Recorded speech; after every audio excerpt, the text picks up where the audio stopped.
Hey crew, how are you? Tony and Nora here again, and today I'm going to be giving you a little bit of information about your personal narrative that you're going to tell in class. Now remember, your personal narrative tells a story that there are only things that came before that narrative and things that came after. It was that transformational to your life. So I really want you to consider what the best story to tell is. Not necessarily the one that will help us out the most, but we want to know what is your story and why it was so important and transformational in your life. So to give you an example of what I want that story to look like, I'm going to give you a story today. So hold on to your seats, guys, because here comes the story.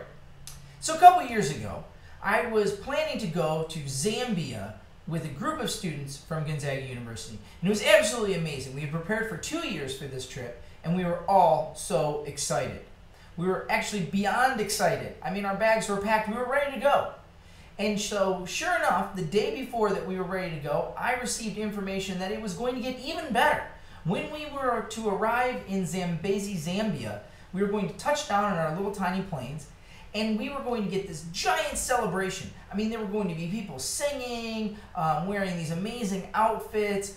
There was just going to be music and laughter and dancing and all the things that really culminate this incredible welcoming and experience for our group that was coming to meet these amazing people in Zambia. So when we reached Lusaka, Zambia, before we got on the small planes to go into Zambezi, we made the decision that someone had to stay and go to get our cell phone.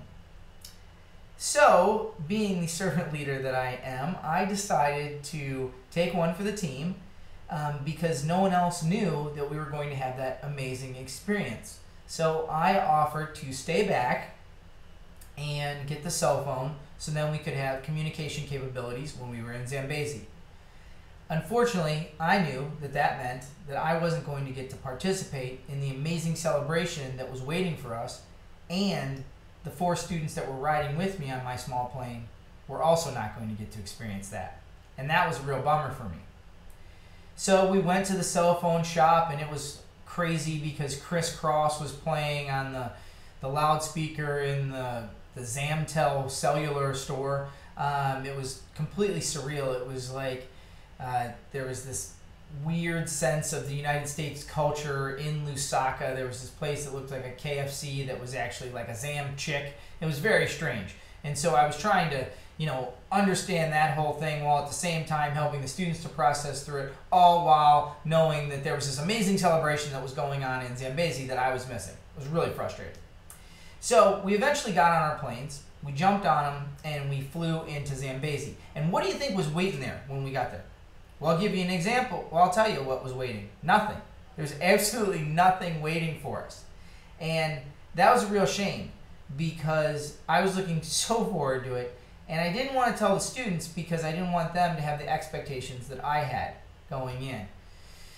So we got into the back of this pickup truck and we drove over to the place where we were staying, and when we got there, all the other students that were on our trip were there, and they were overwhelmed with joy. They were so excited about the celebration that they had just had, and they were so excited about it, and they told us that it was the best thing since mashed potatoes and all these great things, okay?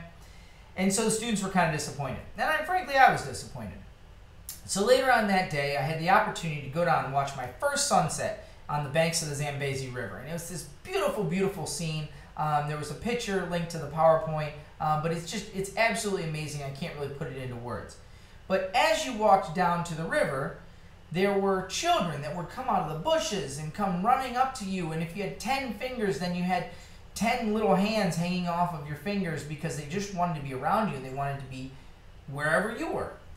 So as I walked down to the river, this one little kid took a real liking to me, and I knew he couldn't speak English, and I couldn't really speak Luvali, which is their language there, but we just continued to walk down to the river hand in hand. And so I'll talk to anybody. It doesn't matter. I'll talk to a tree, basically. So I was talking to this little guy, and I was talking to him in English, and I was fairly confident that he couldn't understand what I was saying. But I was asking him about life and, making jokes like, how's the wife and kids and things like that. But when we finally reached the place where we were going to sit down, we sat down, and it was overwhelming. The sunset was so beautiful. It really just completely transformed my understanding of what a sunset should look like. And so I'm looking at this sunset, And I look over at this little guy and I say, hey man, this is amazing. This is pretty great stuff, right? And he looks up at me with these big eyes and he says, will you be my friend? And I stopped and I thought for a second, wow, will you be my friend? And at that moment, it didn't matter that I could only speak English and he could only speak Luvali. He had those few words that he was able to put together, and it completely transformed our relationship. And what's more important about the situation is that it helped me to understand what's important in life. It's not about the accolades. It's not about the amazing celebrations. It's not about that stuff. It's about the relationships. It's about the simplicity of a little kid, no more than 3 or 4 years old, who transformed my life because he wanted to be my friend that day. And so that was something that I always hold on to. It's changed the way I teach. It's changed the way that I establish relationships in my life. And I don't even know his name. And he probably doesn't even remember that it took place. But I know that I'll always remember it. And it has had a profound impact on my life. So that's an example of a story. Hopefully yours will be equally as engaging, if mine was engaging. And hopefully you appreciated that example. So I wish you well as you attempt to create your stories. Remember, they're not due for a little bit, but we want to give you this early so then you can hopefully do all the things that you need to do so you can be effective in the long run when you create that story.